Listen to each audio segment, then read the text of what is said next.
Secara umum audit itu memang dilaksanakan oleh orang yang atau ada timnya kan gitu, ada timnya satu, dan yang kedua dia punya secara pelatihan cukup dan istilahnya akademisnya pun cukup ya. Jadi ini yang menjadi standar umum ya, secara umum untuk pertama ya. Jadi apakah saya bisa, apakah kamu bisa, ya bisa. Satu tadi sudah saya jelaskan mulai dari rentetannya, dan itu memang ya seperti itu jalan ceritanya. Kalau mau gampang jadi auditor kayak mana Pak? Ya kalian harusnya staffnya dulu. Staff.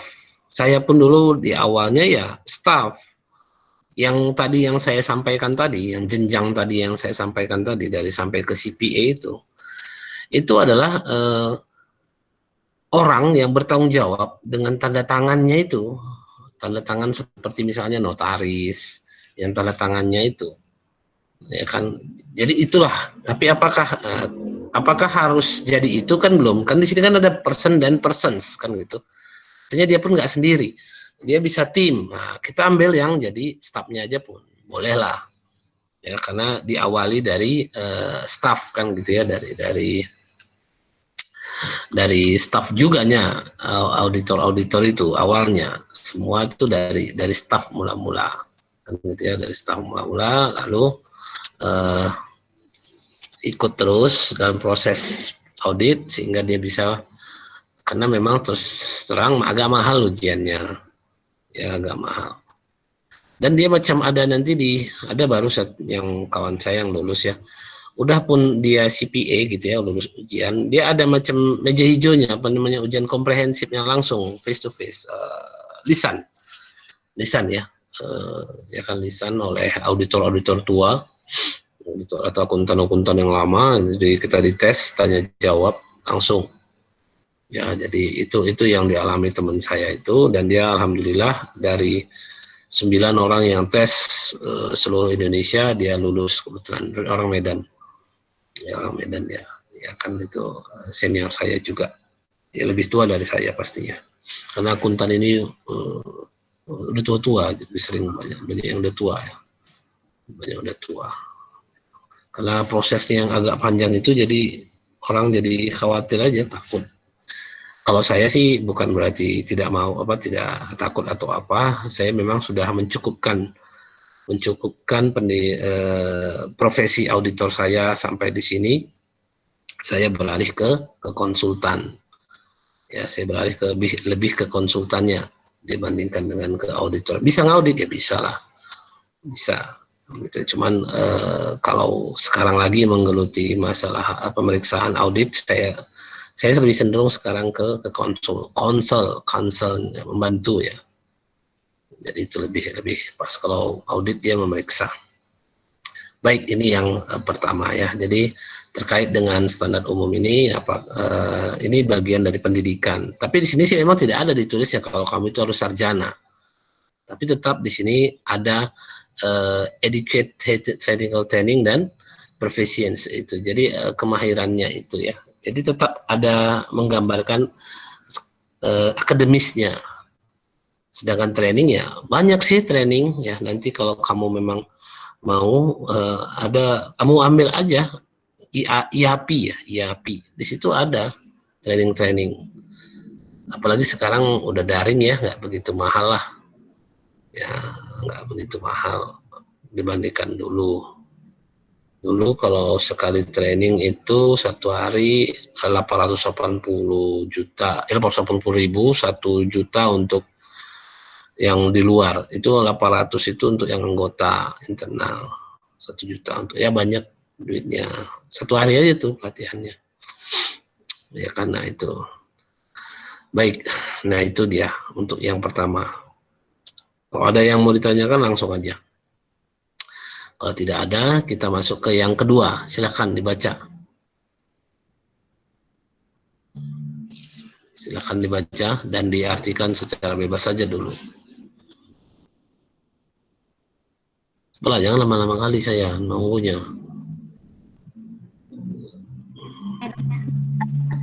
Lanjut. Loh, ini siapa tadi? Yang tadi juga? Siapa sih? Iya, Pak. Janganlah, yang lain lah. Yang lain. Begitu banyaknya kita di sini. Yang jelas pun tadi itu putus-putus orangnya. Ya, yang lain, cepat.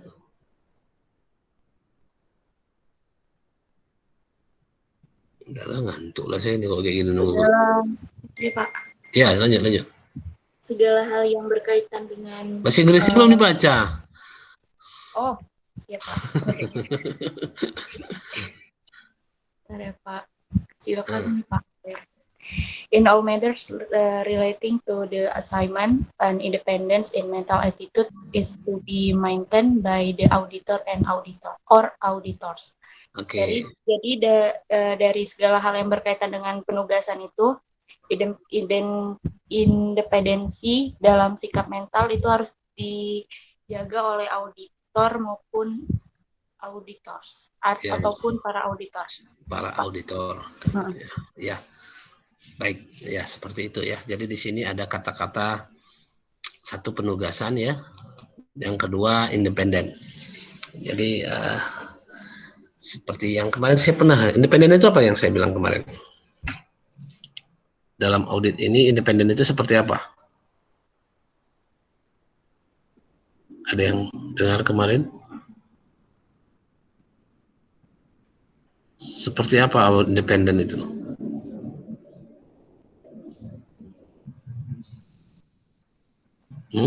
Kayak berdiri sendiri, nggak terpengaruh sama orang lain gitu, Pak. Nggak mungkin kita nggak berpengaruh sama orang lain, Cita. Ya, tidak, itu tidak. Itu yang lain ada? Nggak ada, belum ada saya bilang ya. Kok perasaan saya ada, udah ngajarin ini lama kalian.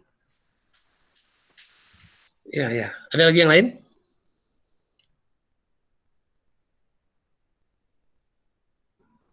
Netral, Pak. Netral itu grup musik. Netral, ya kan? Grup musik netral itu ada netral ya. Jadi baik di sini di independence ini netral, tidak terkait dengan orang lain. Nah, itu tidak sampai ke situ independence itu dalam mengaudit ya, karena saya pun tidak paham pengertian netral di sini. Netral itu maksudnya kayak apa? Saya pun tidak bisa mendefinisikannya. Karena nggak ada orang yang netral juga. Ya pasti ada ketertarikan kan gitu ya, pasti ada ketertarikan. Cuman pembatasan independensi di audit ini, independensi itu adalah cukup dia bukan bagian dari yang diperiksa, dia sudah masuk ke kategori independen. Bukan bagian dari yang diperiksa, bukan bagian dari objek yang diperiksa itu gitu. Misalnya contoh nih 6A kan. Jadi kalau si Rijal misalnya, Rijal disuruh meriksa pekerjaan tugas ujian mahasiswa BK atau PS 6A, maka Rijal tidak independen. Kenapa? Karena dia bagian dari 6A. Tapi kalau si Rijal memeriksa pekerjaan tugas ataupun PR mahasiswa 6B, maka Rijal dikategorikan independen atas 6B. Ya, independen atas 6B, bukan independen aja gitu. Independen atas 6B. Kenapa? Karena Rijal bukan bagian dari 6B. Nah, disitulah pengertian independensi di audit ini. Ya, nggak sampai yang katanya netral, bebas, itu tidak. Karena itu udah terlalu spesifik atau bagaimana istilahnya ya. Artinya saya pun tidak tahu yang mana yang namanya netral satu dan tidak bisa terpengaruh. Pasti terpengaruh kita ya. Ada yang bilang bebas lagi, ada nggak yang mengartikan independensi itu bebas? Mana ada yang bebas di kita? Kan gitu ya. Apa pengertian bebas sama kamu? Bebas melakukan apa saja? Malah nggak bebas jadinya. ya ditangkap orang, dipukulin. Kamu mau kepingin bebas, misalnya busana ke sana kemari, ya ditangkap polisi. Ya ditangkap, dipukuli orang, kan nggak bebas dia. Kan gitu ya. Nggak ada. Oh enggak Pak, di tempat yang sunyi apa semua, silahkan. Ya, penyakit datang. Nggak bebas juga. Kan gitu ya. Jadi secara prinsip yang namanya bebas itu tidak. Tapi ketika, gitu ya, tapi ketika contoh kita nih naik kereta lah misalnya kan naik kereta. Ada orang naik kereta itu ketika dia nggak bawa SIM, nggak bawa STNK, nggak pakai sespion, istilahnya keretanya dicun gitu apa semua, jalan nggak pakai helm kan gitu ya. Dia merasa dia sudah bebas sekali. Apakah dia bebas? Saya kira tidak. Suruh dia jalan dan di Jalan Sudirman, berani nggak dia? Nggak bebas dia itu berarti karena nggak mau jalan di situ atau tidak bisa jalan di situ. Kenapa? Ada polisi, kan gitu ya. Jadi tidak bebas, tapi dia merasa ketika bawa itu dia bebas sekali. Coba kalau kamu pakai helm, bawa SIM, STNK, spionnya berdoa gini ya kan, spionnya berdoa, ini dua kan gitu kan, lalu pakai helm lengkap semua, ya udah kamu bebas kemana-mana, nggak ada takut ditangkap polisi dan memang kecemasan untuk kecelakaan pun berkurang. Nah itulah yang dikategorikan. Jadi kemana sebenarnya yang namanya bebas? Bebas itu sebenarnya malah ketika kita ikut aturan, kita jadi bebas. Ya, ketika kita ikut aturan, apalagi kamu ikut aturan syariat, kamu jadi bebas. Bukankah kita kalau orang-orang yang beriman itu malah jadi tenang-tenang saja. Kadang-kadang melihat orang yang mengejar harta, kalau kalian misalnya secara masih milenial gini mengejar penampilan, ya apa? Terus kalau udah dapat penampilan yang kamu harapkan, terus kayak mana? Senang apa? Ya senang aja. Seberapa lama senangnya? Kan gitu ya. Sebatas ya segitu Pak. Ah itu kan gak ada yang kekal juga jadinya.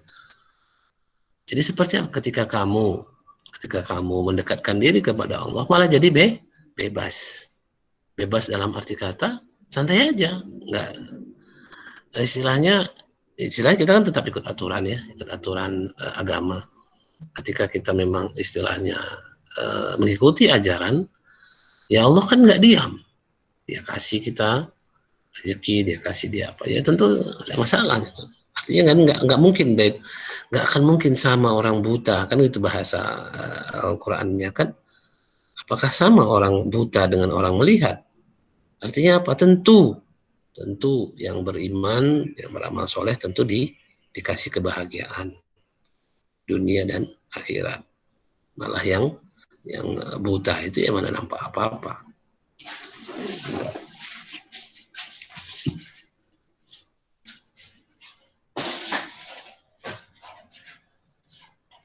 Baik.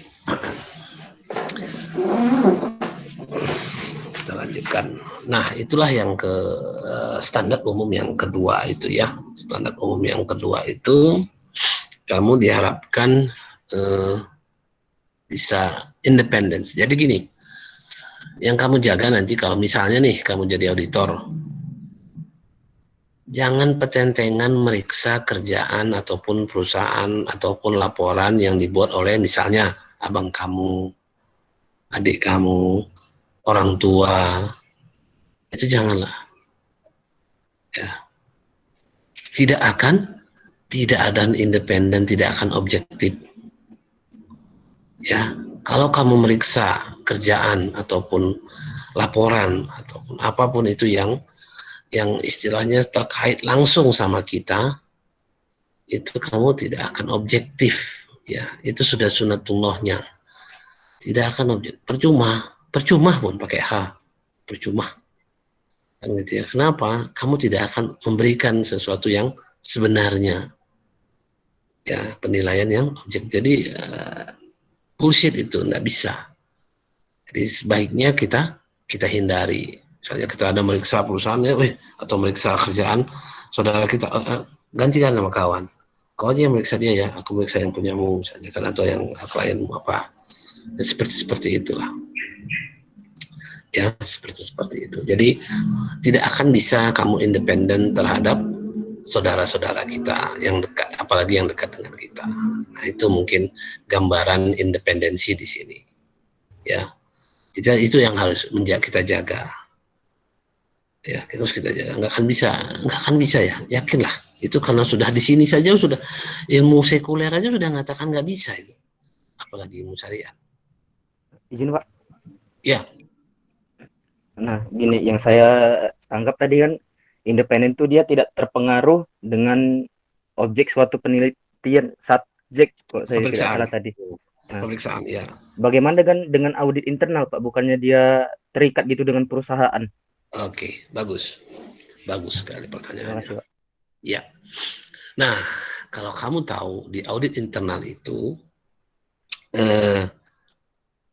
ada internal audit itu memiliki satu departemen tersendiri, ya, satu departemen tersendiri yang tidak ikut ke departemen operasional dan teknis. Kerjanya cuman meriksa, nggak boleh diikutkan ke bagian operasional teknis, penjualan, produksi dan lain sebagainya, tidak boleh. Dia hanya memeriksa, paling tinggi, paling apa dia pun digandeng untuk fungsi perencanaan. Tapi kerjaan dia hanya memeriksa saja, tidak menjadi, dia memang jadi satu departemen tersendiri. Kalau di inspektorat itu dia bagian tersendiri, ya. Bagian dulu pun istilahnya BPKP itu ya, BPKP yang bagian dari internal auditnya. Bisa sendiri. Nah, sekarang masalahnya kan kembali yang tadi, yang saya bilang, secara keilmuan audit, independen itu bukan bagian dari yang diperiksa. Sebatas, bukan macam tadi, yang sebatas misalnya, bukan bagian departemen dia dikategorikan independen. Kalau gini misalnya, dia tidak akan, macam misalnya si Rizal tadi. Rizal misalnya independen terhadap 6B, tapi tidak independen terhadap 6A. Kan begitu. Tapi secara Rizal meriksa, kalau dia meriksa Polmed, dia nggak akan independen. Nggak bisa si Rizal meriksa Polmed. Kenapa? Karena dia bagian dari Polmed. Nah, kembali tadi ya, ke internal auditor tadi, sedapat mungkin, makanya tadi kan, sedapat mungkin dia bukan bagian dari yang diperiksa. Makanya internal auditor tidak memeriksa perusahaan itu. Ya, dia tidak memeriksa perusahaan itu secara keseluruhan. Dia hanya memeriksa secara spot per spot, bagian per bagian, departemen per departemen, di perusahaan itu, ya, di perusahaan itu, di organisasi itu. Dia tidak ada, dia berdiri sendiri organisasinya. Namanya Satuan Pengendalian Intern. Di Polmed ada itu, Satuan Pengendalian Intern. Yang ada di situ adalah dosen-dosennya. Ya kan? Nah, kan dosen-dosen bagian dari, contohnya lagi, nanti kan di situ ada dosen akuntansi. Ketika meriksa akuntansi macam mana, Pak? Ketika meriksa jurusan akuntansi macam mana? Nah, seperti yang saya bilang tadi, ketika dosen akuntansi, ketika SPI mendapat penugasan meriksa jurusan akuntansi, maka yang datang ke situ adalah dosen-dosen teknik. Demikian juga sebaliknya. Ya, demikian juga sebaliknya. Jadi makanya kita kembali ke pengertian independen tadi. Independen itu bukan merupakan bagian dari yang diperiksa. Nah, ketika kamu bilang internal auditor itu kan nggak independen, Pak. Dia kan bagian dari perusahaan itu. Iya, itu memang iya. Cuman dia kan independen terhadap departemen lain. Kan gitu kan? Dia kan independen terhadap departemen lain. Tapi kalau disuruh penugasan untuk meriksa PT keseluruhan atau perusahaan sekali, dia nggak independen. Dia nggak akan ada. Kenapa? Makanya kita undang eksternal auditor. Tolonglah eksternal auditor periksa kami. Gitu. Wah, kan dia kan dibayar juga, Pak. Nah, itu masalahnya. Ketika kantor akuntan publik disuruh meriksa ataupun diminta memeriksa satu perusahaan gitu ya. Di situ bukan akuntan publik itu bukan pegawai, bukan digaji dari perusahaan, tapi dia merupakan mitra atau apa istilahnya, kerjasama, mitra. Jadi direkturnya dengan pimpinan KAP-nya kantor itu buat perjanjian kerja setara, mereka sejajar gitu. Nanti yang mereka kan tim yang ini yang kantor akuntan ini kan pegawainya kantor akuntan, bukan pegawainya PT kan gitu ya, bukan pegawainya PT, dia pegawai. Oh tapi dibayar Pak, nah, kan panjang jalannya, kan ada step dia. Tapi di sini kan memang istilahnya perintahnya itu bukan perintah dari PT, perintah dari apa namanya, dari kantor akuntannya, dari pimpinan kantor akuntannya. Seperti itulah lebih kurang, Ilham. Ya, jadi tetap kamu lari ke pengertian independensi tadi adalah bukan merupakan bagian dari yang diperiksa. Bagiannya itu maksudnya bagian yang terkecil lah. Tergantung dia sebagai apa di situ kan gitu kan. Macam seperti tadi. Mudah-mudahan lebih kurang seperti itu. Ada lagi kira-kira? Apa kalau teringat langsung aja ya. Ya, jadi di situ untuk yang namanya independensi. Kita harus sebagai auditor makanya tadi berani mengatakan tidak. Maksudnya kalau kita sudah lihat di situ saudara kita kerja. Kalau kita lihat di situ misalnya family kita apa, ya nggak usah lah ke situ. Makanya ini maksudnya standar umum itu seperti itu. Kamu harus mengikutinya. Boleh dilanggar Pak. Ya namanya standar. Ya dilanggar ya pasti ada konsekuensi. Kan gitu ya. Apa konsekuensinya? Tentu hasil pekerjaannya tidak maksimal. Kan gitu bahasanya. Nggak bisa memang kita meriksa saudara apa semua itu nggak bisa lah. Saya lebih baik istilahnya gantilah sama kawan lain kan gitu ya, gantilah sama kawan kalian aja yang meriksa, aku yang pakai bagian yang lain gitu. Itu lebih kurang ya. Baik, selanjutnya silakan dibaca.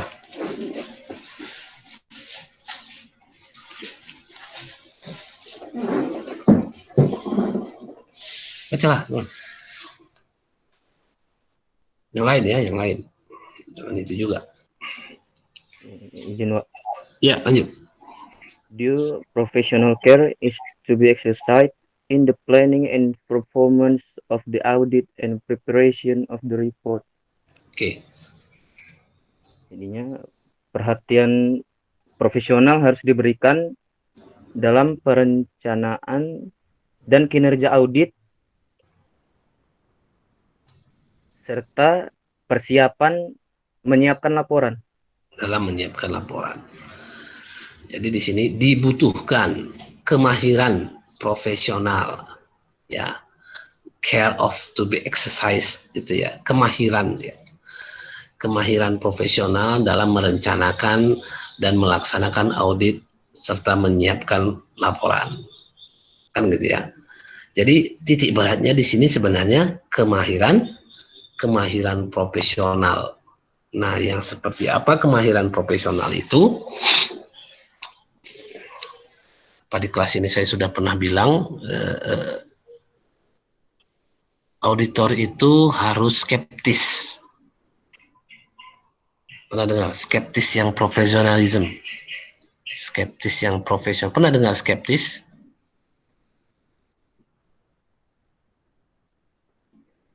Ada? Pernah, Pak. Tahu? Apa itu? Rasa curiga gitu, Pak. Curiga Menurut saya. Rasa curiga ya kan? Rasa curiga. Oh, ya. Yang lain?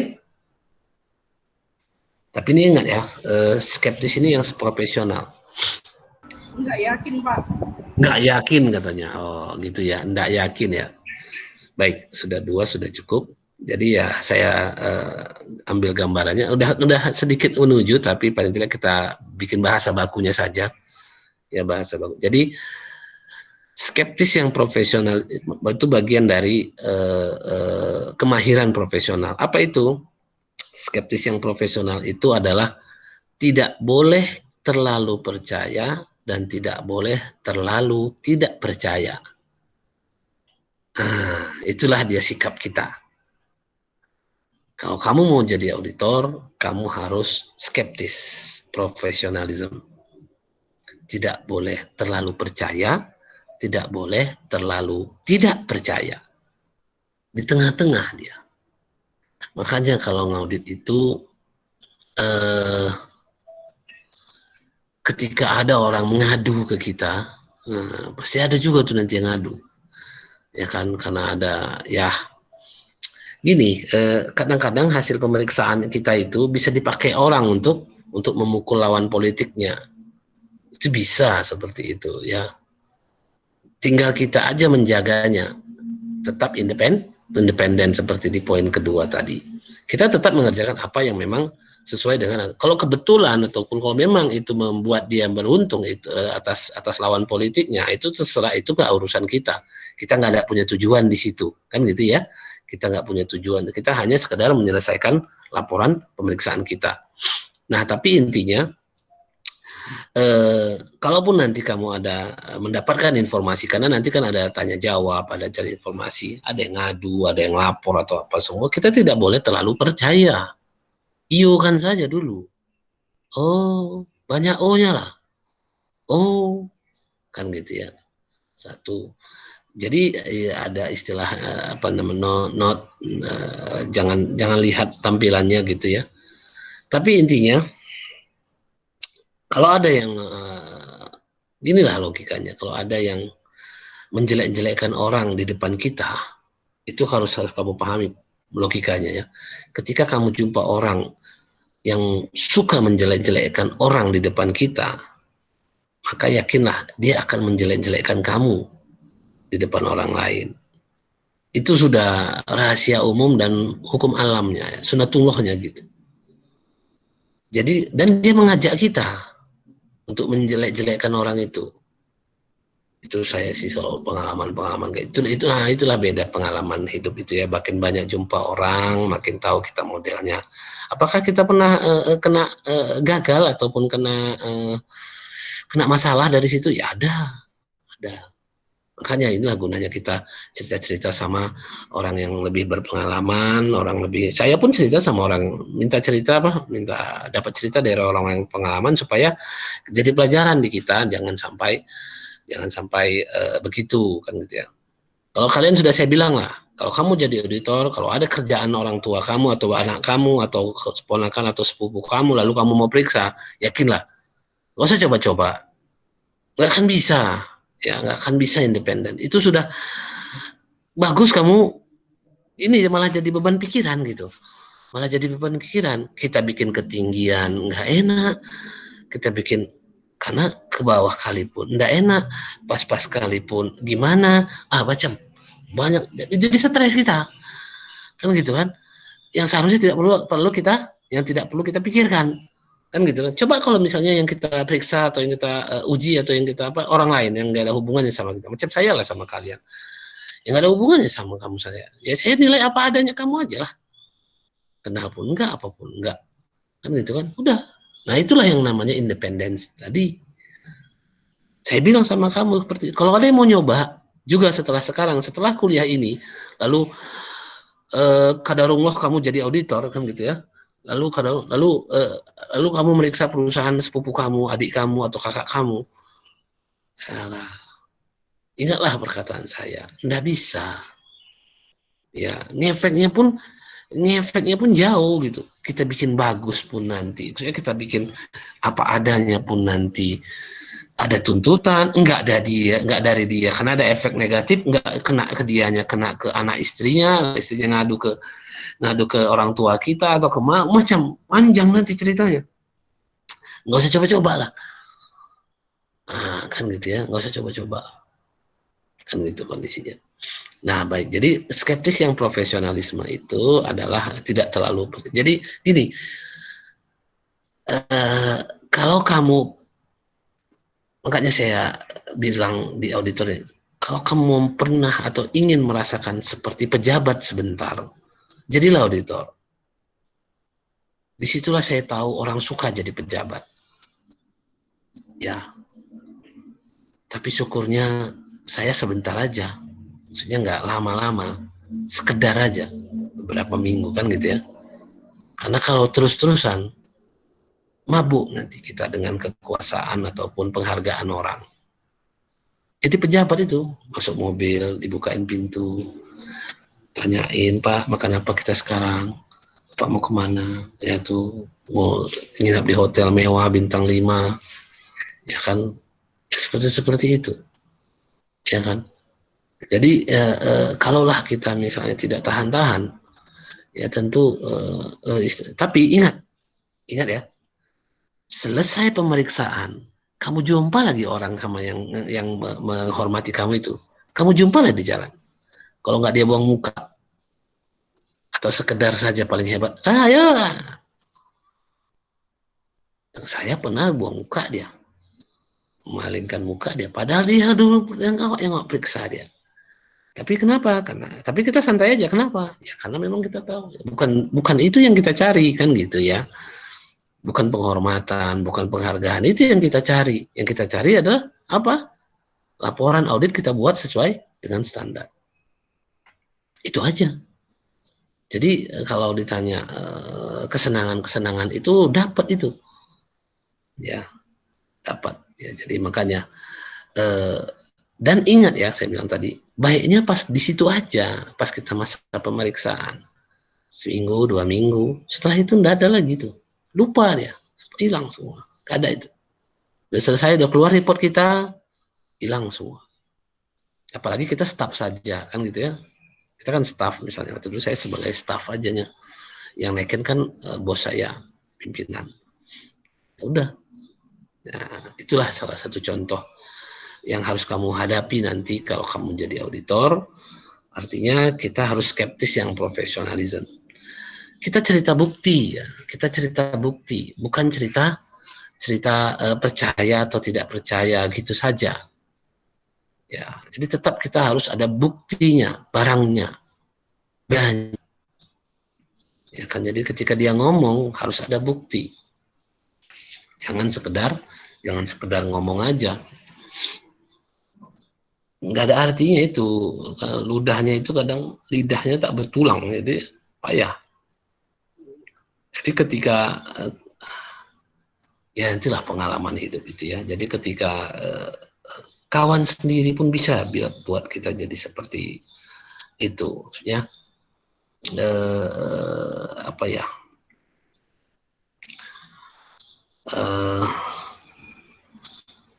Kita nggak apa namanya? Dia mengatakan tidak yang sebenarnya, kan gitu ya, sehingga kita merubah persepsi kita ke orang lain. Ya sama seperti yang tadi yang saya bilang, ngatain orang di depan, oh itu Pak, itu korupsi itu Pak, begini-begini. Ya, kalau kita makan itu informasi, ya bonyoklah kita, belum tentu lagi. Kalau nggak ada bukti, ya gimana ceritanya? Kan gitu ceritanya. Tetap harus ada bukti. Kita cerita ada bukti. Kalau misalnya di sini perempuan misalnya kan perempuan, ya nggak usah percaya apa yang dia omongin laki-laki itu kalau nggak ada bukti. Kalau memang bukti dia datang dia ke rumah, nah, kan gitu ya, datang ke orang tua, nah, jelas ada buku, nah, teken buku nikahnya selesai.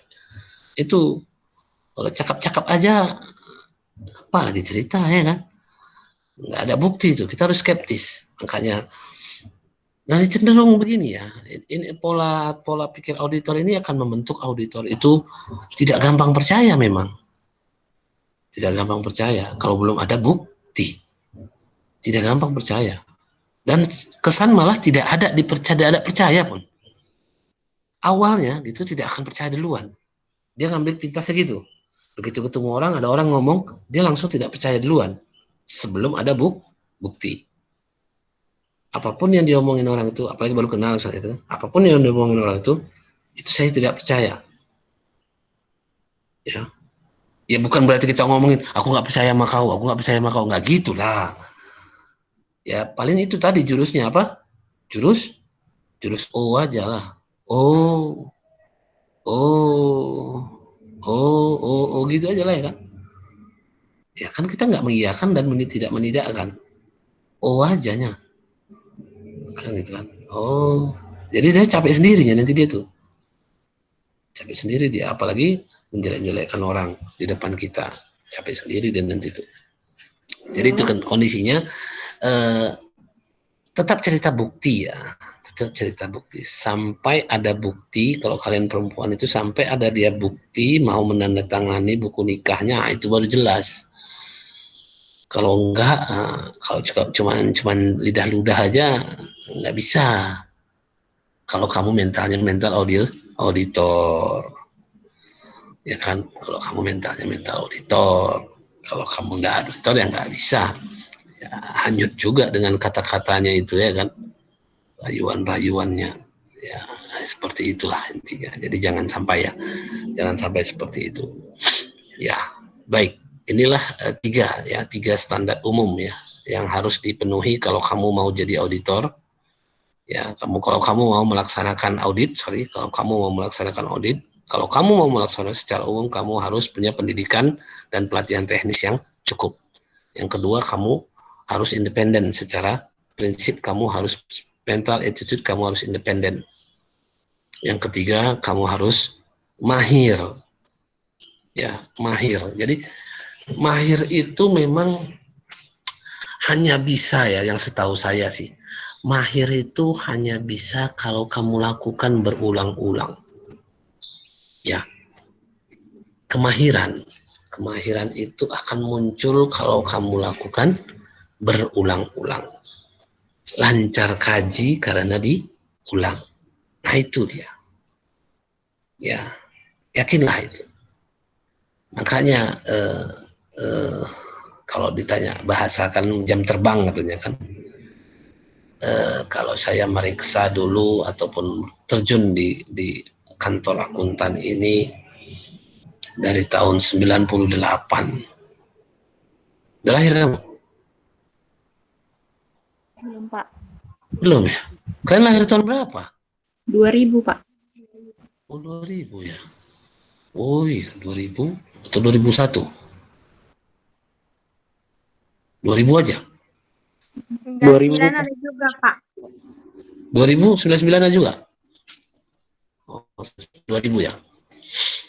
99 2000.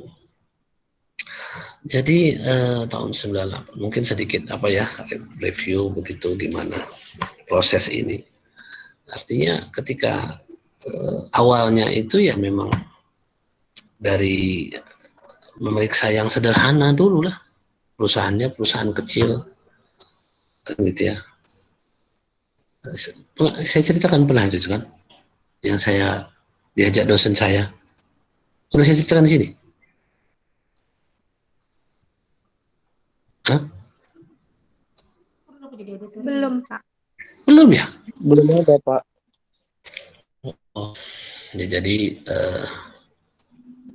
inilah yang namanya pengalaman jam terbang ataupun pengalaman. Saya cuma bisa bilang ya kisahnya saya seperti ini dalam dunia akuntansi. Jadi ketika kuliah itu tahun 98, saya tamat tahun 99, S1 ya, S1. Jadi di mata kuliah teori akuntansi itu dosennya orang Melayu ya, Tengku Bahtarudin namanya, almarhum. Bapak itu baik orangnya, udah meninggal. Lalu pas kuliah pertama begitu ya, setelah selesai kuliah, pas di pintu mau keluar, saya pas-pasan sama dia begitu, nggak kebetulan pas-pasan sama dia. Lalu dia tanya, setahun berapa? Katanya kan, 93 Pak. Oh, udah lama itu, hampir 7 tahun, 6 tahun gitu ya.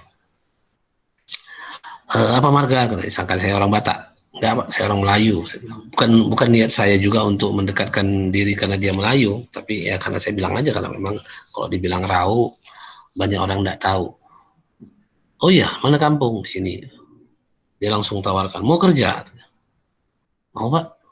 Langsung ditulisnya, dicari kertas alamat dan nomor telepon. Nomor teleponnya nomor telepon pesawat telepon ya, bukan nomor telepon HP.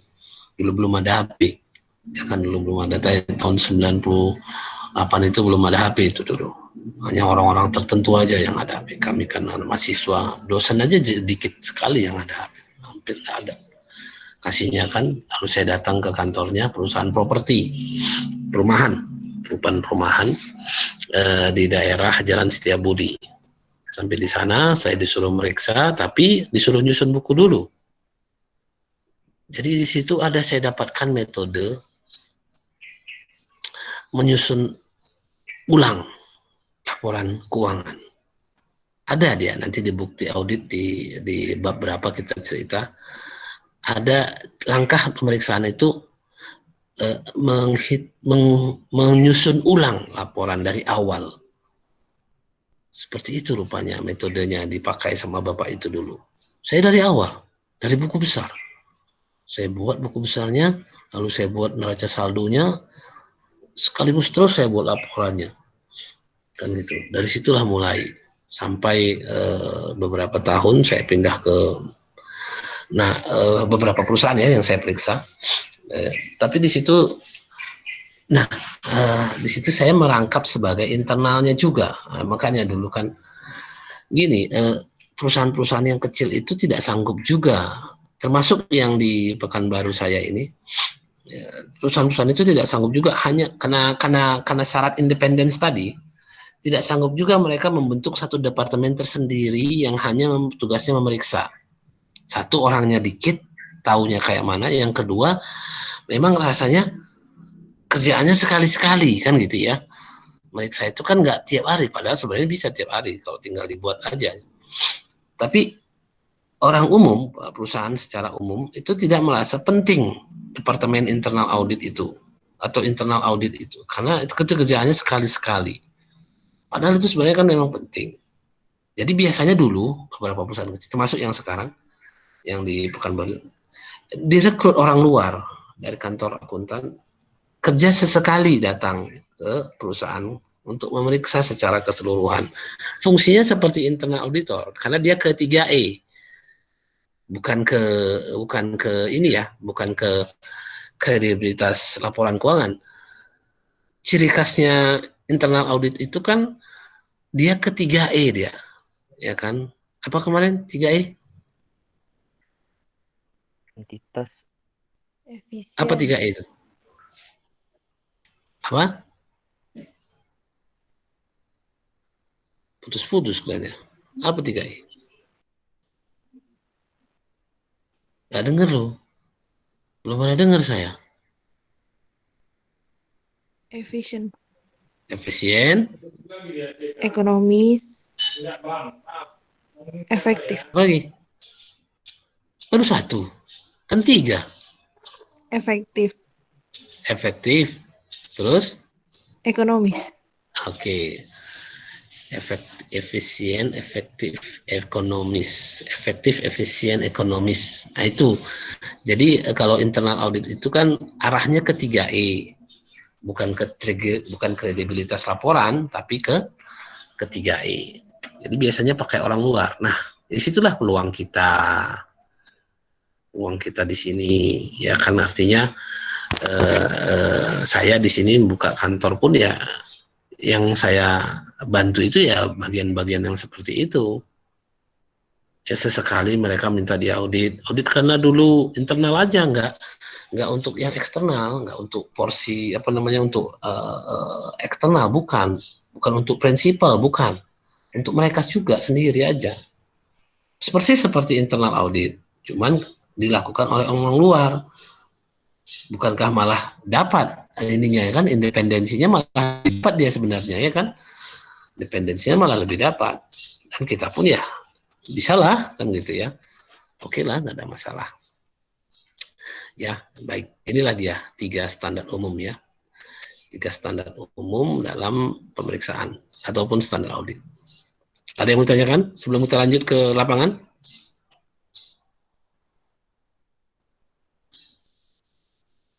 Tidak? Baik, silakan dibacakan standar pekerjaan lapangan yang pertama.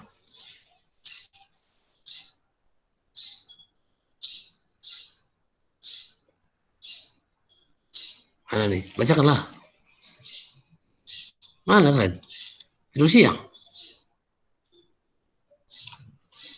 Itu lama kali. Ayo yang lain. Selain dari yang tadi. Mana yang Nomor lain? satu, Itu Pak. banyak yang nomor 1 lah. The work is to be accordingly planned and assisted if any or to be properly supervised. Pekerjaan harusnya cukup terencana dan diawasi. Jika tidak, harusnya lebih diawasi dengan baik. Sendiri. Itu ada titiknya di situ ya, if any.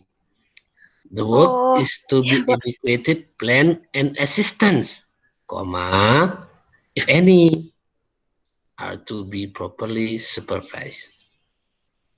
Jadi jika ada asisten, nah di situ baru masuknya. The work is planned. Jadi semua pekerjaan itu harus direncanakan atau dibuat perencanaan, kan gitu ya. Pekerjaan harus dibuat perencanaan, satu.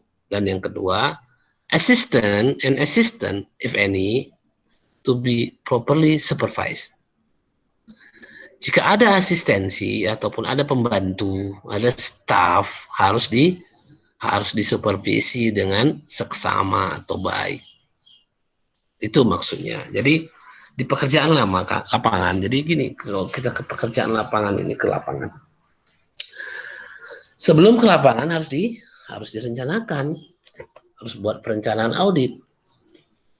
Ya, harus buat perencanaan audit dulu. Jadi malah perencanaan itu sebenarnya 70% pekerjaan. Nanti kita buat perencanaan itu dalam bentuk tertulis semua ya. Dibikin dalam satu order. Contoh di situ kan ditulislah di perencanaan itu. Ke lapangan, ke gudang, buat perhitungan stok gudang tanggal sekian. Nah kan gitu kan, dibuat lagi itu kan terus. Nah, ketika kita bawa ini ke lapangan, ketika ada petunjuk di situ, dapatkan jumlah stok di gudang, tentu kita hitunglah dalam bentuk hitungan kan, stoknya apa nama aja, hasil hitungan itu dibuat di bawahnya kertas petunjuk tadi, perencanaan tadi, program tadi, kan gitu kan. Sehingga yang awalnya misalnya program itu biasanya saya segini, itu kan program audit itu apa-apa aja, mulai dari kas, kesediaan, piutang, utang, aset tetap, modal, semuanya dibuatlah di sini. Pendapatan, biaya dibuatlah dalam satu perencanaan. Nah, ketika di lapangan masuklah kertas kerja itu, sehingga jadi bisa jadi 2 owner, 2-3 owner pun bisa jadinya, karena dia dimasukkan ke dalam. Nah, disitulah perencanaan itu ataupun program. Jadi saya akan tampilkan sama kamu bagaimana program pemeriksaan itu. Dari perusahaan yang kecil-kecil sampai ke perusahaan yang besar-besar. Yang dari luar negeri pun ada kantor akuntan yang punya program audit. Program itu maksudnya gini. Ketika kita meriksa kas, apa yang harus kita lakukan? Periksa apa? Iyalah, periksa itu kan kata nggak jelas, umum. Periksa itu kayak mana? Hitung, Pak. Hitung apa yang dihitung? Hitung apa? Dihitung aja. Terus mau diapain hasil hitungannya? Kan gitu kan? Terus mau diapain hasil hitungannya? Dievaluasi. Ya, cuman evaluasinya? Nah, di situ ada petunjuknya. Ya. Jadi nanti kalau kamu jadi auditor, memang kita akan bicara teknis sekali, ya, terapan sekali, sehingga kita tahu. Ya sama sebenarnya seperti akuntansi, seperti yang kita pelajari dari dulu. Sama saya juga di pengantar pernah juga kalian kan. Ya kalau udah cerita bukti ya bukti. Mana buktinya? Itu di jurnal. Ketika dapat kwitansi, apa debit dan kreditnya langsung kamu paham. Kan gitu. Sama dengan audit ini juga kan. Sama dengan audit ini juga. Jadi ketika kamu sudah merencanakan, dan memang harus ada program ya. Harus ada program atau harus ada perencanaan dalam pemeriksaan. Nah, ketika banyak programnya, tentu dibutuhkan staff. Nah, itulah kita tadi. Kan gitu ya. Itulah kita tadi. Terkadang semua pekerjaan dilimpahkan, pekerjaan teknis dilimpahkan ke staf. Ya iyalah. Kalau sudah jadi pimpinannya pun, nah itu kita belajar manajemen tadi kan. Kalau sudah jadi pimpinan pun, ya bukan berarti kita nggak ada kerjaan. Mengawasi pekerjaan yang dikerjakan anggota itulah pekerjaan kita. Kan gitu bahasanya. Mengawasi sesuai dengan aturan. Kan? Kalau menghitung uang itu kayak mana? Kalau kalian mungkin praktek uang itu kayak begini-gini kan gitu ya. Itu udah nggak lagi kayak gitu sekarang. Saya dulu pas pernah kerja di yang makro itu, Lotte Mart itu ketika jadi kasir, kami disuruh menghitung uang harus satu-satu gini. Supaya apa? Supaya terdeteksi uang palsu. Karena lain kertasnya. Kalau biasa yang tangan duitan istilahnya ya kan. Tangan duit, bukan mata duitan aja, tangan duitan itu. Kalau kasir-kasir itu tangan duitan namanya. Ya, tahu tangan duitan. Jadi ketika megang kertas duit itu terasa, it's uang palsu. Makanya saya bilang tadi mahir itu ketika kamu bisa atau ketika kamu mengerjakannya berulang-ulang. Yang kamu bilang susah kemarin itu si Dina itu dalam memeriksa itu kan karena kamu merasa sekali yang ngerjainnya. Kalau si Dina itu udah berkali-kali meriksa truk itu. Dia ada teknik, ada cara, ada strategi. Bisa mengetahui gimana kualitas truk itu misalnya. Ada dia strateginya. Dan orang-orang beda-beda. Masing-masing orang dengan teknik yang berbeda-beda. Nggak bisa dipaksakan sama. Ya. Tapi resultnya harus sama, membuktikan, kan gitu bahasanya kan, membuktikan pemeriksaan itu. Ya, jadi the work is adequately planned and jadi harus disupervisi dia, harus diperiksa dengan seksama, ya betul diperiksa, macam kalian lah ujian, betul diperiksa.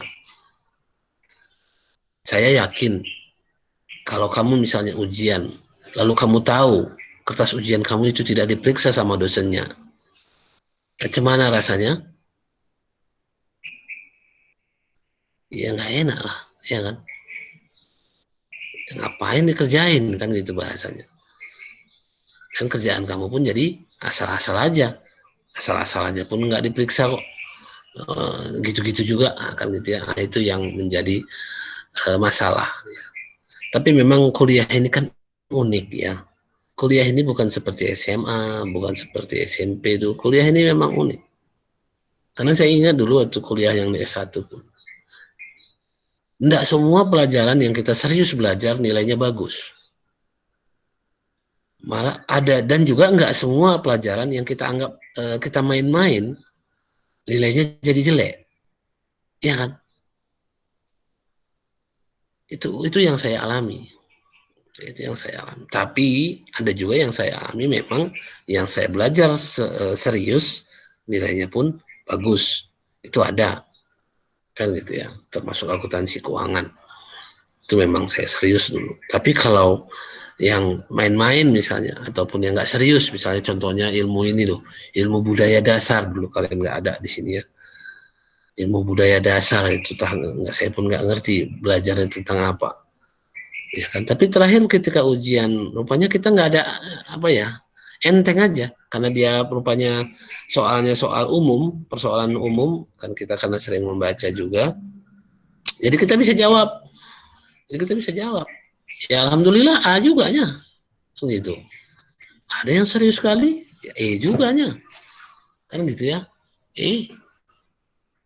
Kita kan ditanya, Bu kenapa saya E? Saya tanya itu, bongkarlah. Oh, apa jawabannya? Enteng kali itu, saya datang di rumah itu. Sekarang profesor itu ibu itu. Dulu belum profesor, asisten masih dia. Tanya kan, apa katanya? Kertas ujianmu nggak ada Ismi. Kamu ngulang aja ya. Itulah bahasanya. Apa saya jawab? Ya Bu, cepat saya jawab. Ya Bu, kasih ya Bu. Pulang kita. Ulang saya 1 semester. Karena padahal saya ikut kuliah. Saya ikut kuliah dari awal sampai akhir itu kuliah itu saya ikut kuliahnya. Mata kuliah Advance 2, Advance Accounting 2. Saya ikuti kuliah. Karena kan kuliah profesi kan, saya ikut.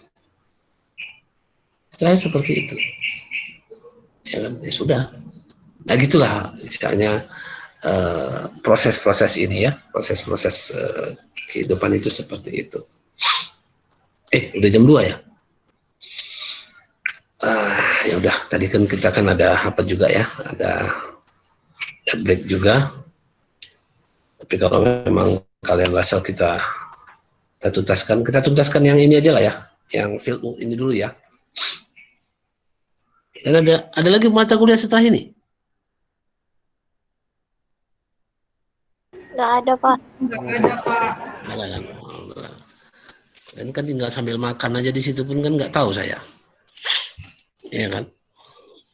Makan lah. Mana lagi? Itulah enaknya daring ini. Baik, kita lanjut. Tapi ya, yang ini yang kedua. Yang kedua dari standar pekerjaan lapangan. Jadi kalau ke lapangan kamu harus melaksanakan ini. Apa itu? Yang kedua. Bacakan.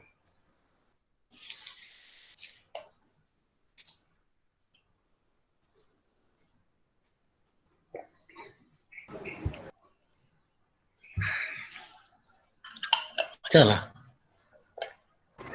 A sufficient understanding of internal control is to be obtained to plan the audit and to detect to be performed.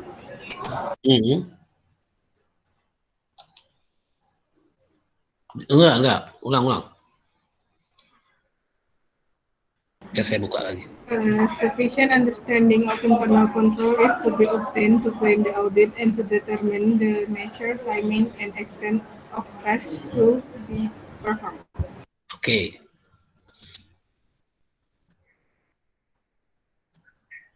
Apa?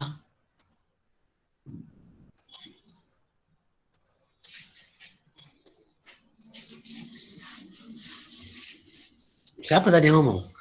Apa jadi ini?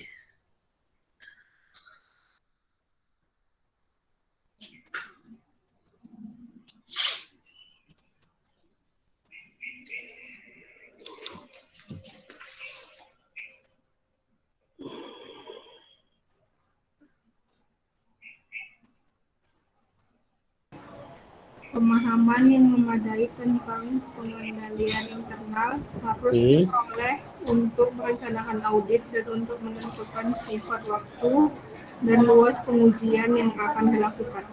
Ya. Pas sekali ya, sila mendekati sekali pengertiannya. Ya, jadi seperti itu tadi.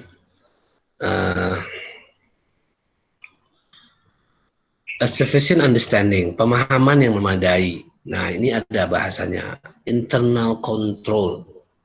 Ini ada satu bab ini ya. Dalam pelajaran audit ini ada satu bab terkait dengan internal.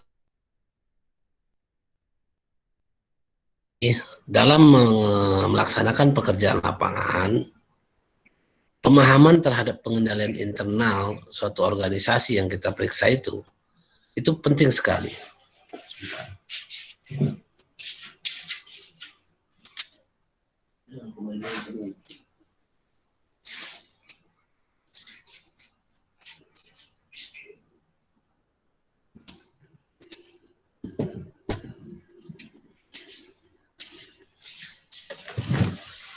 Jadi istilahnya pemahaman yang memadai tentang pengendalian intern itu memang perlu dalam arti. Sekarang pengendalian intern itu apa? Kan gitu, kembali kan. Pengendalian intern itu apa? Internal control. Ya, pengendalian intern itu apa ya? Nah, saya jelaskan di sini secara kulit-kulitnya dulu lah ya, karena memang nanti di satu bab sendiri dia akan bahas. Internal control itu adalah semua aturan, peraturan yang bertujuan untuk menjaga aset perusahaan atau aset organisasi. Untuk menjaga aset organisasi. Itu dia, menjaga dalam arti katakan di sini yang harusnya keluar ya keluar, harusnya tidak keluar ya keluar. Atau yang berkurang ya harus berkurang. Kalau nggak berkurang ya jangan berkurang. Kalau harus bertambah ya harus bertambah. Jangan tidak bertambah, kan begitu. Jadi aturan-aturan yang digunakan oleh perusahaan atau organisasi yang gunanya, yang tujuannya untuk menjaga aset organisasi. Contoh di Politeknik misalnya tentunya. Apa internal control di Politeknik? Internal control di Politeknik sekarang ini yang paling baru misalnya. Apa itu? Parkir. Ya kan? Parkir dengan kartu. Itu internal control. Artinya kalau kita tidak menggunakan itu, maka kemungkinan aset-aset Polmed bisa dicuri dengan gampang. Atau pindah tempat ke tempat yang tidak seharusnya. Kan itu. Jadi itulah salah satu internal control. Ya, internal control di Politeknik. Biar kamu bisa paham itu. Bentuk internal controlnya. Jadi kita sebagai kalau kita mau memeriksa ke lapangan, kita harus paham aturan-aturan yang ada di organisasi itu. Yang pasti tujuannya untuk menjaga aset. Contoh lagi misalnya kalau di sini di kita absensi misalnya. Absensi. Baik absensi dosen maupun absensi mahasiswa. Apa itu absensi dosen dulu misalnya? Kalau sekarang absensi dosen cuman pakai HP aja. Pakai HP, apakah itu bisa dipertanggungjawabkan? Ya itu ya sistem lah yang apanya kan melihatnya. Asal tertangkap ya sudah kan nampak. Artinya gini, kalau absen yang konvensional lah kayak dulu lah misalnya kan. Itulah sebagai alat untuk membuktikan kalau satu dosennya ngajar. Yang kedua, mahasiswanya datang. Kan gitu. Itulah salah satu. Kenapa rupanya? Dengan absen itulah dasar sebagai pembayaran honor misalnya. Bayar honor pakai apa? Kan pakai uang. Jadi, kalaulah absensi sebagai dasar pembayar honor, kalaulah internal kontrolnya bahasanya itu kuat atau lemah. Kalau dia kuat atau lemah, kalau dia lemah, maka aset Politeknik akan berkurang tidak sesuai dengan yang seharusnya. Maksudnya, bayar honor, nggak ada kuliah, nggak ada ngajar, tapi dibayar honornya. Kan begitu. Wah, itu kan nggak boleh. Berarti kan berkurang aset Polmed dengan kondisi yang tidak sewajarnya.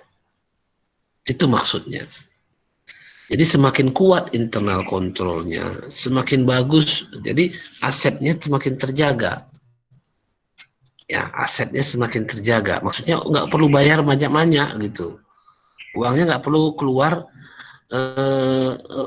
yang tidak seharusnya. Gitu kondisinya kan gitu. Itu maksudnya. Jadi internal control. Jadi kita dalam mengaudit kita harus paham betul aturan karena masing-masing organisasi, masing-masing perusahaan punya aturan yang berbeda-beda. Kan gitu. Apalagi dengan daring yang sekarang ini, aduh. Bingung kita kan gitu di mana. Nah, itulah. Jadi apa gunanya pemahaman terhadap internal control itu bagi kita? Kalau kita sudah paham aturan-aturan di organisasi itu, yang tujuannya tentu menjaga aset perusahaannya itu atau organisasi itu supaya terjaga, maka hal ini bisa membantu kita mempercepat proses pemeriksaan. Makanya di bahasa tadi disebutkan apa?